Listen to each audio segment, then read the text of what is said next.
What happens when you're afraid?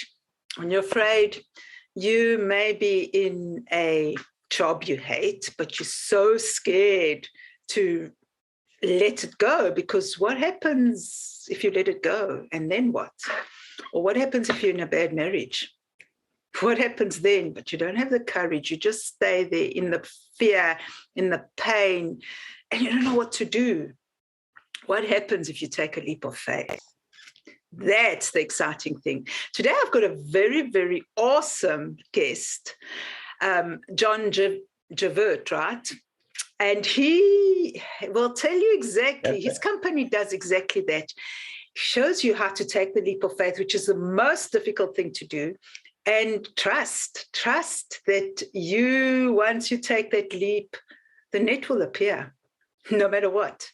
Well, let's see what Jon has to say about it. And of course, yes, let's see what Jon says about that. So this is Karina from Break Fear, Find Freedom, and my beautiful guest, Jon Jervert. Hello, Jon. How are you today? How are you? How are you guys today? Pleasure to be here. I'm awesome. Yes. Thank you, Jon. Jon, tell us a bit about Circus.com, exactly what it is, so people can understand how they can take that leap of faith and know that the net will appear, because that's the scariest thing of all, right? Mm-hmm. Absolutely. So I really believe that adventure has the power to unleash people's potential.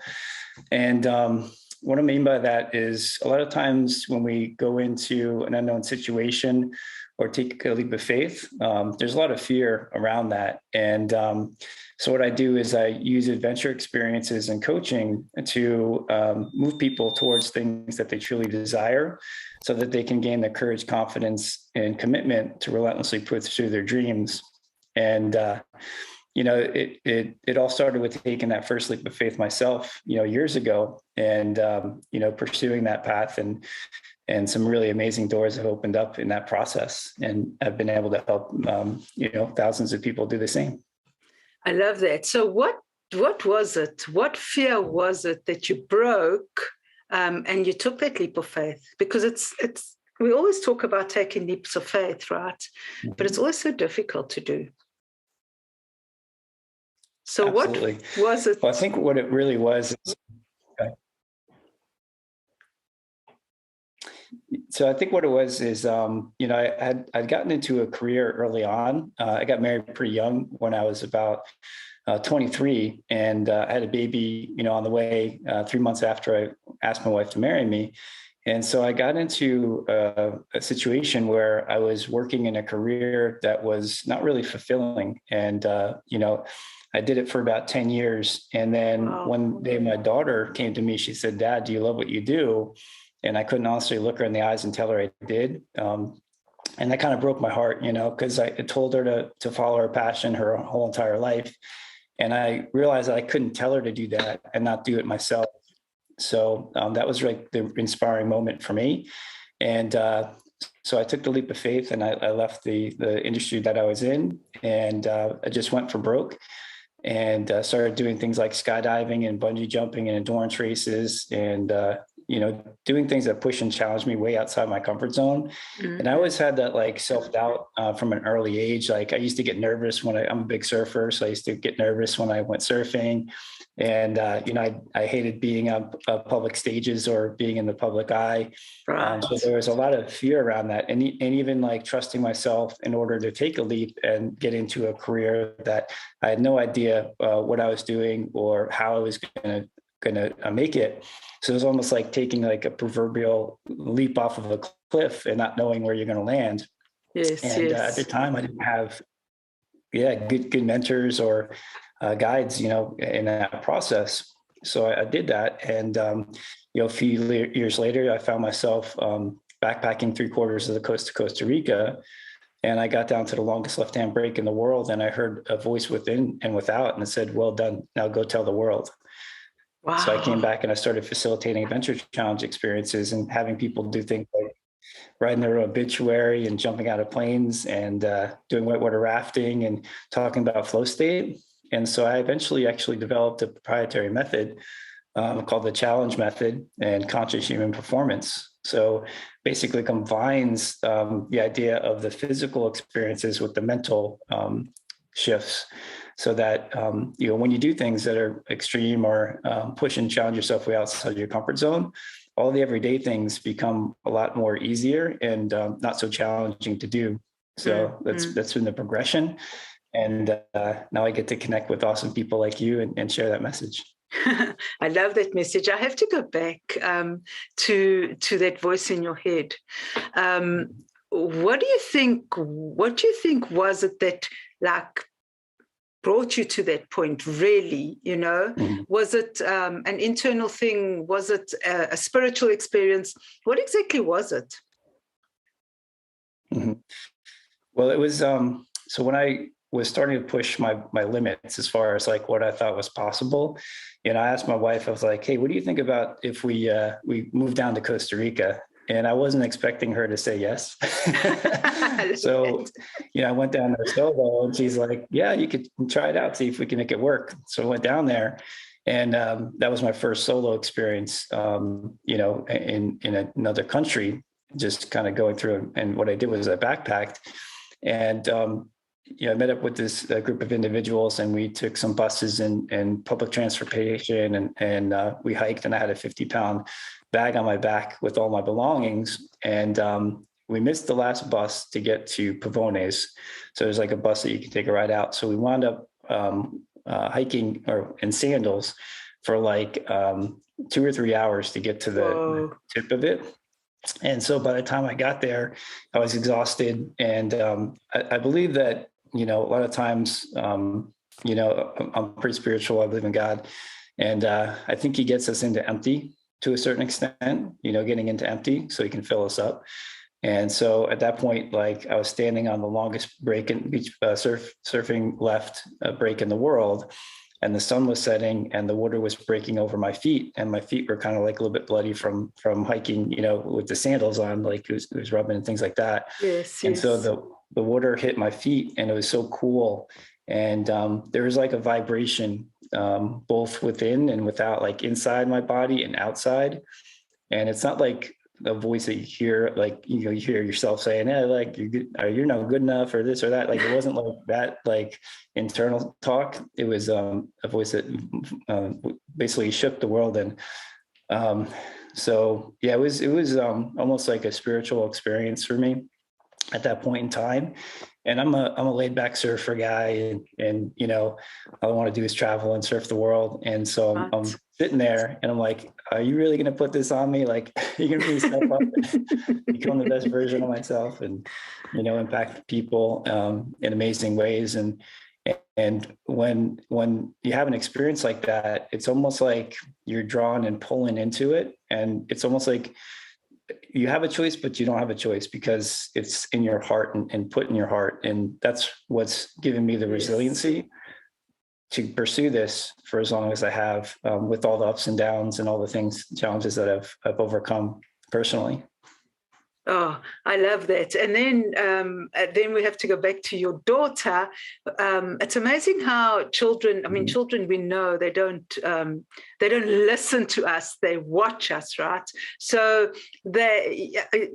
she probably knew on some level that you were really sad. And it's amazing how they just give us the motivation to do whatever, to just change the world. So how did that impact you as well? I mean, on that level, to be able to say, well, you know what, I need to show my daughter integrity here, or whatever it was. Yeah, I think that hit me the most because, my father had sacrificed a lot of his life, and, he worked in New York City and wasn't really around too much. And that was kind of the role model that I had, to sacrifice and be that martyr for your family, which is good to a certain extent, but it can't be at the cost of your well-being and your happiness. And so I realized that I was starting to follow that same path and that model. And, I didn't want my daughter to think that that's what life had to be. Like, you had to, do this, sacrifice yourself in order to be successful. So I wanted to prove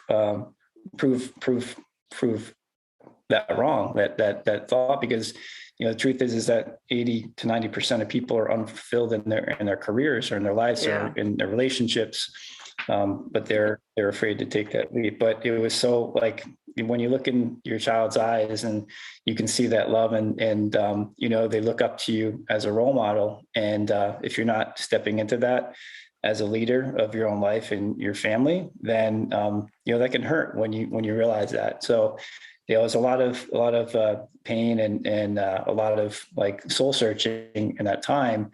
But it was like, there's no way that I'm not doing this because of the love that I have for my daughter. And I have a son too that's now 15 or 16, and my daughter's now 21. That was back when she was 7. But my son also recently said something to me recently. He said, Dad, what are you known for? Because he's a big football player, and he wants to be in the NFL. And so he's like, yeah, Dad, what are you known for? So now he's pushing me to the next level to be more well known in the world. So then I'll ask you that question as well. Jon, what are you known for? Conscious human performance is what I'm known for. What does that mean? So basically, conscious human performance is a combination of levels of consciousness. So being aware of where you're operating in with your mindset. There's 7 levels of consciousness. Obviously, there's many more, but most of them have been defined into several levels. So conscious human performance is now the human performance piece is putting yourself in situations that push you beyond your comfort zone, so that you can step into the best version of yourself and unleash that potential inside that you have, but maybe you haven't unleashed that or unlocked that for whatever reason. And there's many different reasons, but it's really going into the subconscious and looking at the behaviors, the emotions, and then really optimizing that in your life, in different areas of your life. I love that. So, and then how do you do it? How do I do the coaching? If someone comes to you and says, Jon, I'm stuck in my job. Let's do that because I'm stuck in my job. I really hate whatever I'm doing. I don't know, I'm doing whatever I'm doing, right? I hate it, but I'm really afraid. I'm really afraid because what if I leave the job, then I can't look after. What happens if I can't look after my family? What happens if I never find another job? What happens if people hate me? What happens if I'm judged? What happens if I judge myself? What do I do? I'm afraid, and I can't do this anymore. I'm dying. I'm dying in this job. Mm-hmm. It's about building. Go ahead. Sorry, Jon, this internet's really bad today. What advice would you give to me? Well, first, you'd want to get in touch with what I call the reason for existence, RFI. So that's tapping into the things that you truly desire.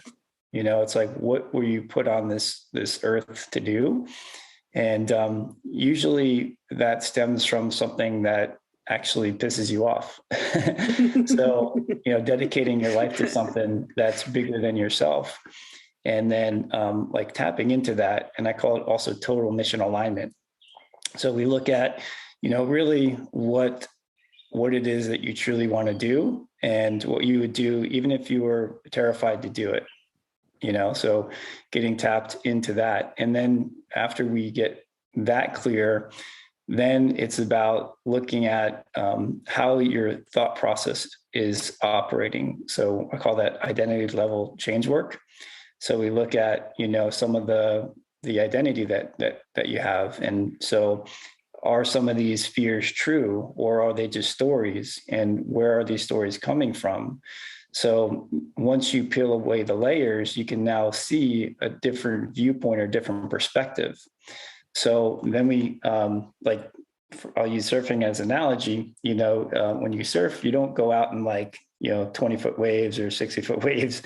Off that, you kind of paddle out and you go on a smaller wave.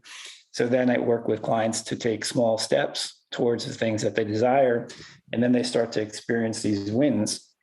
And they start to realize like, hey, well, some of these things that I'm telling myself aren't necessarily true. So you keep on testing it and testing it. And when you combine that with like physical experiences, there's something called adrenalized implantation. So when you can get a grounding experience, and whether that's, a weekend trip or a week-long experience, you can go back to those experiences like skydiving or hiking or trekking up a mountain, and you can bring some of those lessons that you've learned out in the outdoors into your everyday. And then that allows you to operate in a more conscious way. Oh, wow. That's very exciting. And then how do you determine what kind of activities you take people on? So does it just depend on what they enjoy, or do you just go, okay, we need to take this leap of faith, let's go and jump out of an airplane? It depends on what challenge that they're faced with. Like, for instance, a lot of times when we do, like, say, mountain climbing or even indoor climbing, you can use as well. It really depends on their physical activity and how much they want to stretch themselves. But, we could use mountain climbing as an example. So if there's an individual I'm working with that may have, relationship challenges, like maybe husband and wife or boyfriend, girlfriend, or whatever. And a lot of times trust is a big factor in relationships. And if you lose that trust, then it's very hard to build a foundation on. So belaying somebody and trusting somebody to hold the rope that you're climbing up on is a good experience for individuals to begin trusting their relationships again. Mm-hmm. So that would be a relationship example. Somebody that may be afraid to get out and, maybe for me, it was speaking in public, or, a lot of people, when they're starting a business, they're afraid to like put themselves out there, or, do videos and things like that, and even doing interviews. So that would be like skydiving would be maybe one thing to try, because once you, take that leap out of an airplane, a lot of the other things in life don't seem so scary. Right, I'm sure. So, it really depends. And then maybe even it could even be somebody that's terrified to go up to somebody at a bar and have a conversation, like it really depends. So I don't want to say that people have to do extreme things all the time, but it'll depend on what that person's threshold is and what they're challenged with. Mm-hmm. Actually, I really love that. So how long have you been doing this now? I've been full-time coaching for about 5 years, and I started my journey about 10 years ago. Wow. Yeah. So how much growth have you done? That would be interesting to see from like 10 years to now. I'm sure it's a different Jon, right? Different Jon from 10 years ago to now. He's in there. We have conversations often. He's like, "What are you doing, man?" I'm operating very differently than I have in the past, for sure. Like, I've always been very introverted. I've at certain points, like in my career, I've had like 2 MOs. Like when I was in the banking industry, I had a Facebook profile, Jon Jervert, and then another one, Kit Jervert. So Kit is my nickname, and I grew up as Kit. So I had split myself into almost two individuals in certain situations where it's like, here's my professional version of me, and here's my personal version of me. But I think the biggest thing is me merging that and basically embracing who I am, and really allowing myself to be who I am, to show up the way I am, and to love who I am. And that is the biggest shift, I think, because a lot of times when we're going into, say, careers or jobs or businesses, a lot of people in the world are wearing that mask. Yes, it's like they have to pretend to be somebody different. And that's a lot of work. And there's a lot of stress associated with that. So, there's high stress levels, there's burnout, there's anxiety. So, usually if somebody's feeling something like that, it's a good sign for them to, maybe have a conversation and look into this stuff. But stress, because it's harder times causes obesity, causes all sorts of health diseases. So yeah, and it's an epidemic in the world. So if I could help just a few people, open up and love themselves a bit more, and being okay with who they are and step into their reason for existence, and then giving them tools to optimize their physical and mental performance, that's a good legacy to leave, for my kids and for the world. Yes, I love that. I always say, as long as if you can impact one person at a time, and then they somehow impact other people because you've made such a great impact on them. So eventually you can change the world, which is beautiful. Let's talk a bit about trust. Trust is a huge issue for most of us. Like, how do you trust yourself? How do you trust the universe? How do you trust each other? Especially now with all, the world is a scary place for some people. How do you approach that subject or that feeling? Trust is a lot about releasing ourselves. Yeah, it's releasing ourselves from outcomes. So usually when we don't trust, we have a certain idea in our mind of the way somebody's going to act or the world is going to treat us. And when that's not congruent, then we start to lose trust.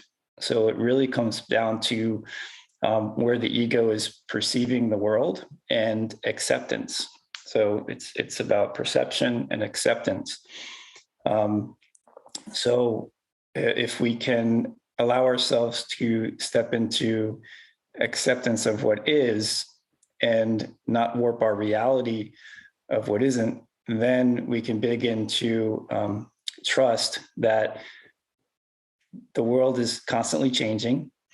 And the minute that we can trust something, there's no way for that to be true, a minute from now, a second from here now. But we can, and inside of relationships, inside of our relationships with the world, is to allow ourselves to put ourselves in situation. And I think that this is, attached to love, and go into situations where it's okay if it doesn't work out the way it's meant to, or we think it's going to. Mm-hmm. So it's allowing ourselves to understand that maybe the way we see it isn't going to be like, only in hindsight can we go back.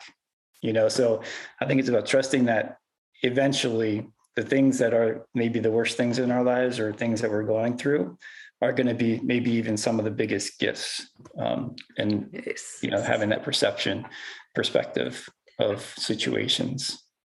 Yes, actually, I love that. I agree with that as well. If we can just look around and see that many times our scariest times are our biggest gifts. So thank you for that, Jon. Have you found freedom? Yes, I have. So freedom for me is, regardless of the situation, and this is something I learned early on is, early on, I was like, I'm not successful. I'm not this unless I have that. And I realized that was the very thing keeping me from that freedom. So true freedom is being able to be okay and thrive in any situation, regardless of whether you're struggling, regardless whether you have a roof over your head, regardless of whether you have $1 million in the bank. I've worked with people that have been very successful and had a lot of money and weren't happy. So freedom is being free in any situation, whether you're successful or not, and not being a victim to your circumstances, in the moment, because they're only temporary. So I think that freedom comes from the perspective of seeing the bigger picture, and then knowing that you have a choice to show up in any level of consciousness in those moments in time. So you can, be in a situation where maybe it's tough and fall into like a victim mentality, or you could be in that same situation I look at it from passion and purpose and direction, and then, make choices to improve that situation. I think that's true freedom. I love that. I love that. Jon, where can people find you? Because you've got this it's such a beautiful, a beautiful holistic business, and there's so much potential, and you can just see all the beauty, and that someone can just, if once they come into your ecosystem, they'll just grow and become this beautiful person. How do people do that? So they can find me online at zerkers.com, zerkers.com. Or I do have a Facebook group called Underground Warriors. So you can search on Facebook for Underground Warriors, and we have a whole community there. And then if they do want to get a copy of the 5 Challenges book, which I wrote, which basically is a self-guided journey to help people take those initial leaps of faith, that's on Amazon and also on my website. Nice. And, obviously. Sorry, Jon. You were saying? I was going to say there's also an online course associated with that as well, if people want to go through that. Oh, it's pretty cool. So we'll have all the details, obviously, in the description box. I have to ask you, Jon, I should have asked you maybe this at the beginning of the show. Zerkers, why? Why the name Zerkers? So my business started out as called Business Berserkers. So I've always liked the idea of berserker or Viking, and there's some heritage there in my family tree, and warriors, like becoming a warrior. So it was originally Business Berserkers, and that kind of evolved. And I had a really awesome mentor. His name is Jon Jervert, and he basically said, well, when you're starting an organization, you want to make it more like a tribe or community. So I'm like, tribe or community.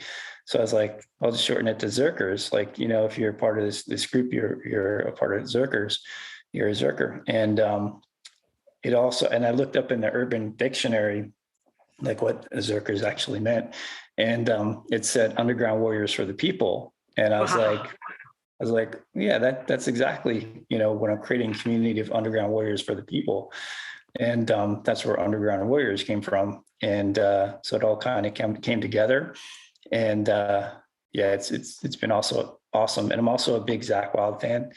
And he calls his fans berserkers too. So it's a little bit of combination of some things that I really love. And if you look at the logo, there's actually some hidden symbols in there, like shields, and there's actually a cross in it, and a warrior mask and things like that. So I love secret that. Society.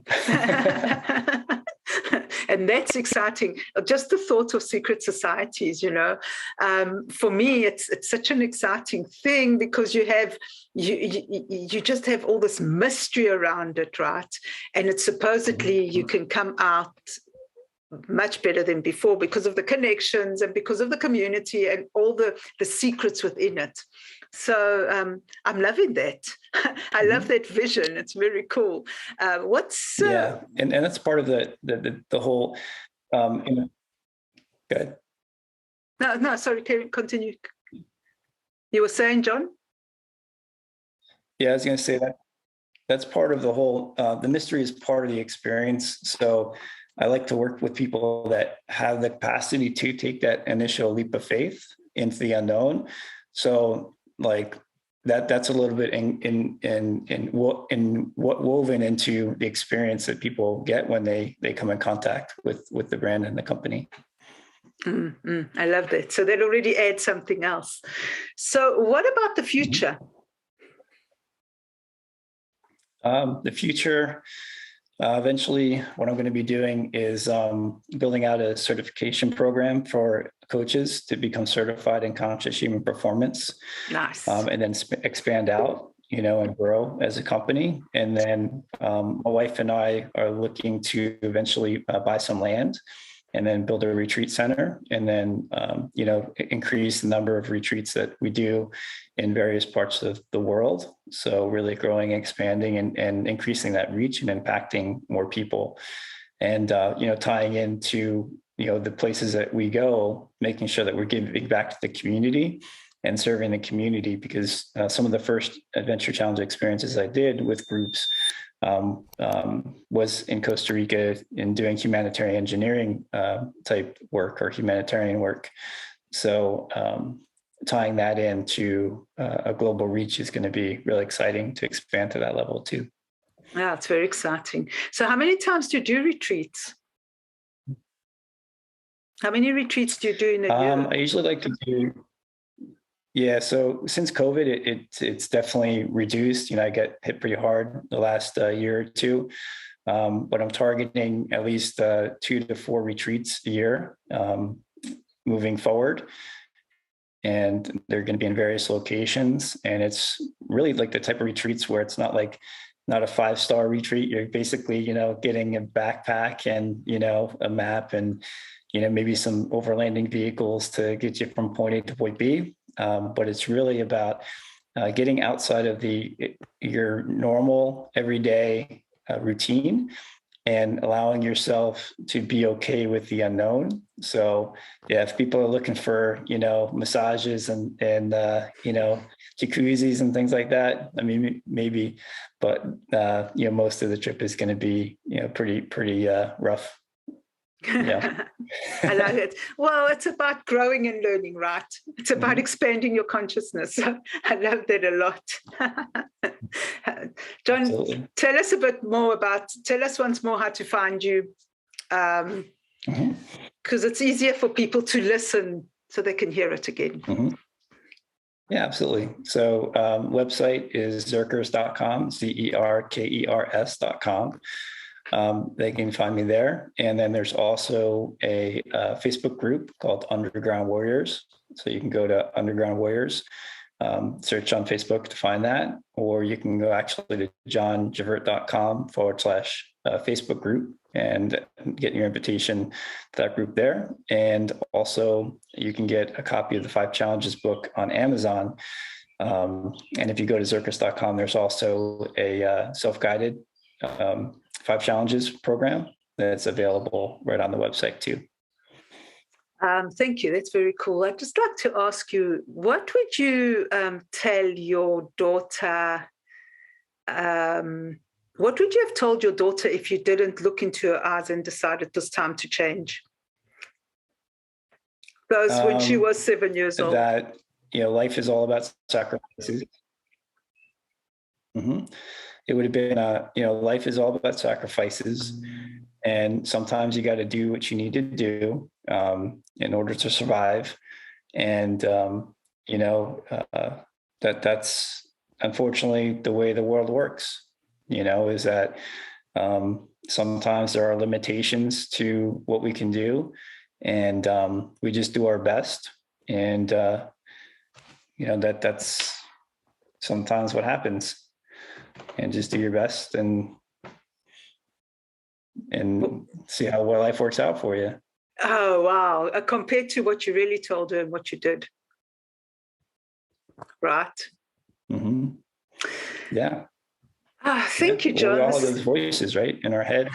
Yes. That's the worst thing, is to get over that self-doubt and those voices in your head drive you crazy. So that's a big thing. Well, I love what you're doing, Jon. It's really cool. And I hope a lot of people see what you're doing, gravitate towards you and realize the big impact you're making and the big impact you can make in their lives. So everybody check out Jon's work. He's really cool. And we'll see you again in a few months, if that's so. Oh, and I know that you're starting a podcast, right, at some point. What's the name of your podcast? Yep. Yeah, it's going to be called Underground Warriors, and it's going to be stories of individuals that have overcome challenging situations in their life in order to pursue their dreams. So it's like those unsung hero stories that we don't really hear, of everyday heroes just kind of doing their thing and overcoming unsurmountable odds. And I just want to reach out and touch people that, they're on their journey and maybe they're feeling a lot alone and isolated in the process and want to share their story and, give other people hope in the process. Ah, that's beautiful. Thank you so much. That's a beautiful way to end this show. Thank you so much, everybody. Thank you so much, Jon, for being here. I'm so honored. It was such an honor and pleasure to speak to you. And this is Karina from Break Fear, Find Freedom, and we will see you again next week. Thank you, Jon. See ya. Bye.